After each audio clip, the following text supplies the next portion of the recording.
Correct.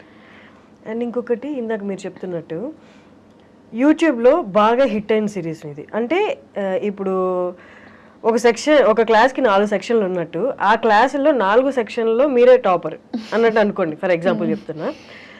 ఇప్పుడు ఈ టాపర్ని ఈ యూట్యూబ్లో టాప్గా ఉన్న మిమ్మల్ని సినిమా ఆపర్చునిటీస్ వచ్చి ఒక పెద్ద సినిమాలో ఒక చిన్న రోల్ ఇచ్చేస్తారు.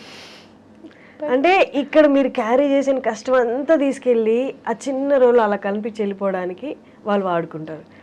వన్ రీజన్ ఈజ్ పెద్ద సినిమాలో ఎంతో కొంత ఫెచ్ అవుతుంది, దీనికి బాగా ఫాలోయర్స్ ఉన్నారనో లేకపోతే కొంచెం ఫేమ్ వచ్చిందని. బట్ ఓవరాల్గా మీ వైపు నుంచి చూసుకుంటే ఎలాగా హెల్ప్ అవ్వదు. అండ్ సమ్హౌ మ్యాక్సిమం మూవీస్ అక్కడే ఫిల్టర్ అయిపోతూ ఉంటాయి. 2 అప్రోచెస్ ఉంటాయి దీనికి. నేను తెలిసిన వాళ్ళ నుంచి విన్నది ఏంటంటే, నీకంటూ ఒక రోల్ వాళ్ళు రాసుకొని సినిమాల్లో ఇవ్వాలి అంటే నీకు వచ్చిన రోల్స్ అన్ని నువ్వు ఫస్ట్ చేయాలి. నీకు ఏదొస్తే అది చేస్తే దాని తర్వాత వాళ్ళు ఓహో ఈ అమ్మాయి చేస్తుంది కాబట్టి తిన కోసం ఒకటి రాయాలనే మైండ్ సెట్కి వస్తారు. నువ్వు ఫస్ట్ నుంచి నాకంటూ రోల్స్ రాయాలి, నేను అలా కల్పించి వెళ్ళిపోను అన్న మైండ్లో ఉండద్దు అని ఒక సెట్ ఆఫ్ పీపుల్ చెప్తారు. రెండో సెట్ ఆఫ్ పీపుల్ ఏంటంటే పెద్ద సినిమా చిన్న cinema, big fish small pond, small fish big pond theory లాగా నీకు స్పేస్ అండ్ నీ క్యారెక్టర్కి ఇంపార్టెన్స్ ఉన్నప్పుడు చిన్న పెద్ద అని చూడకుండా తక్కువ రోల్ తక్కువ స్పేస్ అయినా సరే if it's important do it, if it's going to add value to your characterization do it అని. సో మ్యాక్సిమం నేను సెకండ్ డే ఫాలో అవుతున్నాను. అంటే వేర్ స్క్రీన్ స్పేస్ డ్యూరేషన్ కాకుండా importance. I mean if my character just last for 5 minutes but it still makes a difference and impact ఉంటుంది అంటే I'm doing it only. Nice. కానీ ఇప్పుడు దాకా వచ్చిన సినిమాల్లో పెద్ద సినిమా వచ్చి చిన్న రోల్ వచ్చిన ఏమైనా రిజెక్ట్ చేసినవి ఉన్నాయా? రిజెక్ట్ ఏం చేయలేదు, బట్ అవి అలా వచ్చి అలా పాస్ అయిపోతాయి. Don't want to take names, but yeah వచ్చాయి, పెద్ద ప్రొడక్షన్స్లో వచ్చాయి. అంటే అది వాళ్ళకి హెల్ప్ అవ్వదు, నాకు హెల్ప్ అవ్వదు, ఏదో ఉన్నానంటే ఉన్నాను అన్నట్టు కనిపించి యూజ్ లేదు కదా. అంటే ఇట్స్ నాట్ గోనా హెల్ప్. ఇప్పుడు పెద్ద కాస్ట్ ఉన్న సినిమాలో విరాజిత కనిపించిందంటే పెద్ద క్యాస్ట్ కి ఏంటి, ఇట్ డజంట్ మేక్ డిఫరెన్స్. ఆ సినిమాలో ఆ నిమిషం నేను కనిపించిందానికి నేను నన్ను చూసుకొని అరే నేను కనిపించాను అనుకునేలా కూడా డజంట్ మేక్ డిఫరెన్స్. సో అలాంటివి నార్మల్లీ యూట్యూబ్లో అయినా ఓన్లీ యాక్టింగ్ తీసుకుందాం. యాక్టింగ్లో అమ్మాయిలు సర్వైవ్ అవ్వడం చాలా ఈజీ అని చాలామంది అనుకుంటారు, కానీ అనుకున్నంత ఈజీ కాదు. అంటే మన పక్కనే ఉండి ఒక స్టేజ్లో హెల్ప్ చేసిన వాళ్ళు మీరు ఇందాక అన్నట్టు పెద్ద స్టేజ్కి వెళ్ళాక చెయ్యి ఇచ్చి మళ్ళీ పైకి లాగుతారంటే లేదు, ఆల్రెడీ హెల్ప్ చేశాం కదా అన్న ఒపీనియన్లో వాళ్ళు ఉండొచ్చు. మామూలుగా వాళ్ళు అనుకున్నంత కేక్ వాక్ అయితే కాదు. అండ్ ఆల్సో అంటే somehow అంటే I don't want to take the gender, అబ్బాయిలకి బెటర్ అమ్మాయిలకి బెటర్ అని కాదు, కానీ number of male counter parts in the industry చాలా ఎక్కువ. ఫీమేల్స్ బయటకు వచ్చి యాక్టింగ్ చేసే వాళ్ళు చాలా తక్కువ.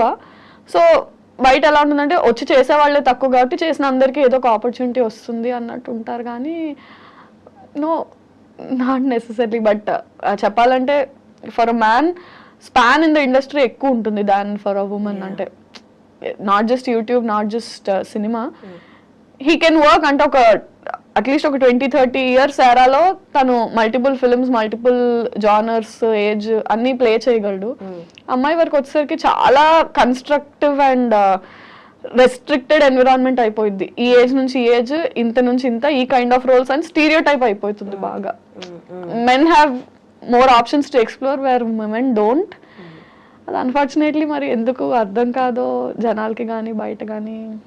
Again you can't keep explaining people అంటే ఇది ఇది ఇది ఇది అని నువ్వు అందరికీ చూపించలేవు. కానీ అబ్బాయిలకైతే ఈ వర్క్ కాబట్టి ఆ వర్క్, లేకపోతే ఈ పర్సన్ కాబట్టి ఆ పర్సన్, వాళ్ళతో పాటు డే అండ్ నైట్ జర్నీ చేస్తారు. వాళ్ళు ఈ పని కాబట్టి ఆ పని చెప్తే మొహమాటం లేకుండా చేస్తారు. సో దట్ వాళ్ళతో కొంత జర్నీ చేస్తే నెక్స్ట్ ఆపర్చునిటీ వస్తుంది. అమ్మాయిలకి ఆ ఫెసిలిటీ కూడా లేదు కదా. ఈ పర్సన్ ద్వారా మనకి ఒక ఆపర్చునిటీ వస్తుందని తెలిసిన అమ్మాయి అయినందువల్ల యూ హ్యావ్ సమ్ బౌండరీస్. దీన్ని దాటి ఈ అవర్స్ దాటి నేను పని చేయలేను, ఈ అవర్స్ దాటి నేను మీట్ అవ్వలేను, ఈ ప్లేస్ దాటి నేను బయటికి రాలేను. సో ఇవి కష్టంగా అవి డెఫినెట్లీ. అంటే సో ఇండస్ట్రీలో సోషలైజింగ్ అనేది ఎంత ఇంపార్టెంట్ అంటే నువ్వు ఏదో పార్టీలకి వెళ్ళాలి, తాగాలి, తిరగాలి అనే కాదు, కానీ you ten to meet more people. నీకు అసలు అంటే ఒక కాస్టింగ్ కాల్ పెట్టే వరకు అక్కడ రిక్వైర్మెంట్ ఉంది ఆ ప్రొడక్షన్ హౌస్లో అన్న విషయం కూడా మన దాకా రాదు.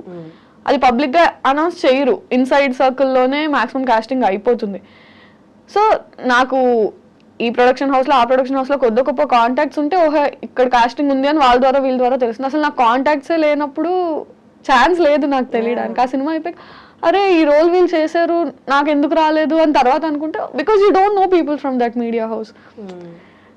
అంటే you don't have to go partying, you don't have to chill with people, but నీకు సోషల్ సర్కిల్ అయినా తెలిసే ఇది ఉండాలి. బట్ సమ్హౌ అందరం జెల్ అవ్వలేము. అంటే for me I have some like I told ఆ బౌండరీస్ వల్ల నేను కొన్ని జెల్ అవ్వలేము, కొన్ని చేయలేము. For men it is definitely beneficial. అట్లా నిజంగా సోషల్ అయ్యి పార్టీస్ కి వెళ్ళి డస్ దట్ అంటే మనం విజిబుల్ గా ఉంటే ఆపర్చునిటీస్ వస్తాయా అంటారు. ప్రాబిలిటీ నాకైతే కనిపిస్తుంది. ఐ హియర్ ఫ్రమ్ పీపుల్ అంటే సోషలైజ్ వెళ్ళు పార్టీస్ వెళ్ళు అని కాదు, you have to have at least a professional relationship with everybody. అంటే మెయింటైన్ చేయగలగాలి. అంటే you have to know people, people have to know you. అంటే ఇప్పుడు ఒక రీల్ ఫేమస్ అయిందనో ఒక వీడియో ఫేమస్ అయిందనో ఓహో ఈ అమ్మాయి చేస్తుంది అని దాని ద్వారా కాదు, అట్లీస్ట్ దాని తర్వాత తెలిసినా సరే ఈ అమ్మాయి ఎక్కడ వర్క్ చేస్తుంది, so and so director hello అండి హాయ్ బాయ్ అన్న పరిచయం అయినా మనుషులతో ఉంటే they'll keep considering you when there are opportunities. అంటే you have to be visible. నువ్వు వాళ్ళతో కాంటాక్ట్ లో టచ్ పాయింట్స్ టచ్ చేస్తూ ఉంటే విల్ బి విజిబుల్ అన్నది నేను విన్నాను. మరి కానీ విరాజ్ దా ఇజంట్ దిస్ కన్ఫ్యూజింగ్ ఏంటి అంటే ఇవాళ హిట్ అయింది, వీఆర్ ఫేమస్ టుడే, రేపు ఇంకొకటి వస్తుంది, వీఆర్ నో బడీ, మళ్ళీ ఆపర్చునిటీ కోసం చూస్తూ ఉంటాం, మళ్ళీ ఒక ఆపర్చునిటీ వస్తుంది, మళ్ళీ అలా మెరుస్తూ ఉంటాం. అంటే ఇదంతా ప్రెషర్లా ఉండదా? Keep on running. పెద్ద స్టార్స్ తీసుకుంటే తప్ప మిగతా జర్నీ అంతా అలాగే ఉంటుంది.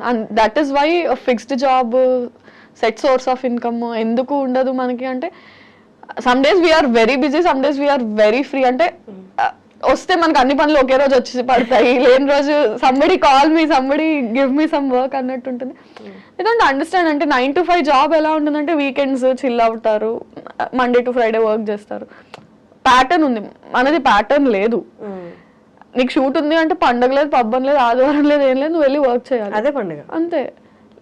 Because for you your work is everything. అంటే నువ్వు ఆ సెక్యూర్డ్ లైఫ్ వద్దనుకుని కదా వచ్చావు. You can't complain about this also. నువ్వు హజిల్ చేయడానికి ప్రిపేర్ అయ్యావు కాబట్టి యూ హ్యావ్ టు హజిల్ అంతే. దెర్ ఇస్ కానీ ఆ హజిల్ కొంతవరకు కొందరు సిచ్యువేషన్లో కొంతవరకు భలే టార్చర్లా ఉంటుంది. ఒక్కొక్క రోజు వర్క్ వచ్చిందా ఈ టార్చర్ అసలు గుర్తురాదు, పరిగెడతాం మళ్ళీ. Is it the same? Yeah of course we love our work. అంటే దేనికోసం అయితే అన్ని వదులుకొని వచ్చామో we live for that. And bad days అంటారా, don't you think it's there, it's just there.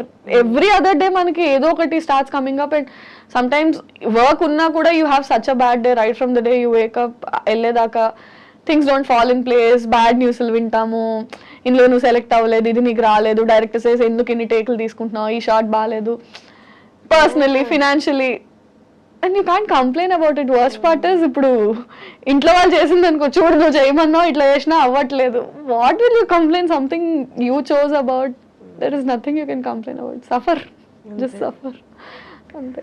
But ఈ graph up and down graph అనేది ఒక పాయింట్ తర్వాత అంటే అంత బాయిల్ అప్ అయ్యి అలా ఏం అనిపిస్తుంది. I mean